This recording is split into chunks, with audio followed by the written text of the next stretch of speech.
সুপ্রিয় মাছ চাষি বন্ধুগণ, আসসালামু আলাইকুম। বিটি ফিশ ফার্মিংয়ে নতুন একটি ভিডিওতে আপনাদের সবাইকে স্বাগতম। আজকে আমরা পুরো ভিডিও জুড়ে আলোচনা করব দেশীয় মাছ চাষ পদ্ধতি এবং আপনারা এই সকল মাছের পোনা কীভাবে আমাদের কাছ থেকে সংগ্রহ করতে পারবেন এই বিষয়ে সম্পূর্ণ ভিডিও জুড়ে আলোচনা করব। তো ভিডিওটি সম্পূর্ণ দেখবেন এবং ভিডিওটি ভালো লাগলে আমাদের চ্যানেলটি একটি সাবস্ক্রাইব দিয়ে পাশেই থাকবেন। ভিউয়ার্স, এই পর্যায়ে ভিডিওতে যেই মাছগুলো লক্ষ্য করতে পারছেন এগুলো হচ্ছে অরিজিনাল টাইগার জাতের মনোসেক্স তেলাপিয়া।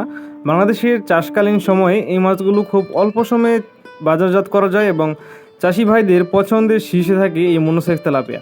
এই মাছগুলো মাত্র 4 থেকে 5 মাসের ভিতরে বাজারজাত করা সম্ভব, তাই আপনারা এই মাছগুলো পুকুরে চাষ করে দেখতে পারেন। ভিউয়ার্স, এই পর্যায়ে যেই মাছগুলো লক্ষ্য করতে পারছেন এগুলো হচ্ছে অরিজিনাল ভিয়েতনামি কই মাছের পোনা।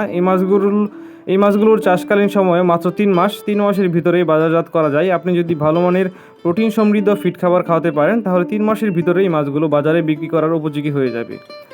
আমরা আজকে ভিডিওতে মূলত আলোচনা করতে চলেছি মাছ চাষ পদ্ধতি এবং কিভাবে আপনারা দেশীয় মাছের পোনাগুলো সংগ্রহ করতে পারবেন একটি সুনির্দিষ্ট এবং বিশ্বাসযোগ্য প্রতিষ্ঠান থেকে এবং 100% কোয়ালিটি সম্পন্ন মাছের পোনা কীভাবে পাবেন সে সম্পর্কে আজকে ভিডিওতে আলোচনা করব।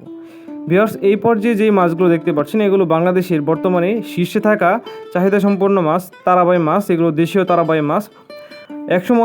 একসময় খালে বিলে নদী নালাতে প্রচুর তারাবাই পাওয়া যেত, কিন্তু বর্তমানে এটি বিলুপ্তির পথে। তাই আমরা কৃত্রিম উপায়ে পুকুরে এই মাছগুলো চাষাবাদ করছি এবং বাংলাদেশের সর্বত্রই সকল চাষি ভাইদের কাছে এই মাছগুলো আমরা পৌঁছে দিয়ে থাকি। আপনারা চাইলে নিতে পারবেন এই সকল তারাবাই মাছ।